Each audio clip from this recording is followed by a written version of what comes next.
Mji wa Tanga watu wengi kama tunavyojua, watu wengi wanafuata mrengo huu wa bid'a. Watu wengi wanafuata mrengo huu wa bid'a na hawana dalili yoyote ya kufuata bid'a. Kwa hiyo nataka jambo hili, bali nawaomba maduat na mashekhe walitilie umuhimu, walipe kipaumbele jambo hili la kuifundisha sunna katika khutbah, katika durusi, katika mihadharat. Wakusanye watu wawafundishe sunna za Mtume sallam, na kwamba sunna ndio Uislamu, waachane na mambo ya bid'a, sio ya Uislamu. Kuna bid'a nyingi zinatokea ambazo ni kuwafuata makafiri. Ushafahamu? Bid'a nyingi zinakuja kwa sababu ya kujifananisha na makafiri. Bid'a nyingi ziko hivyo. Bid'a ya mwaka mpya. Sasa hivi kutatokea mazefi hapa.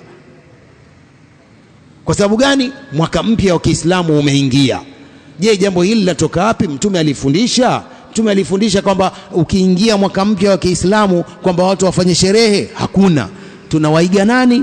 Wakristo, kwa sababu ya New Year yao ya Januari mosi, wao wanafanya sherehe na sisi tunawaigiza sherehe hizo. Kwa hiyo utaona mambo mengi ya kibid'a ni kuwaiga makafiri, lakini bado watu hawajaelewa. Ndugu zangu Waislamu, nasema bado watu hawajaelewa. Pamoja kwa wanafanya inadi, lakini mimi nasema hawajaelewa. Wakielewa wataachana na bid'a. Kwa napenda jambo hili mlitilie mkazo, mlitilie umuhimu la kufundisha watu sunna sana. Watu wafundishwe sunna sana, watu wafundishwe tauhid. Baada ya tauhid ni sunna moja kwa moja, watu wawe na tauhidi na sunna, watu wataelekea vizuri. Lakini wakiachwa hivi hivi, basi bado wataendelea kuwa na bid'a zao, wataendelea kuwa na ushirikina wao. Lakini watu watilie umuhimu mambo haya mawili, at-tauhid wa sunna. At-tauhid wa sunna ndio Uislamu, ndio Uislamu ulioulishwa na Allah subhanahu wa ta'ala. Tauhid na sunna, kukataza ushirikina na kukataza mambo ya bid'a. Watu washikamane na tauhid, wamwabudu Allah subhanahu wa ta'ala peke yake, la sharika la, wamfuate Mtume sallallahu alaihi wasallam. Haya ndiyo machache niliyokusudia kuyasema, wala sikuwa na nia ya kuzungumza. Niko mbioni ya safari.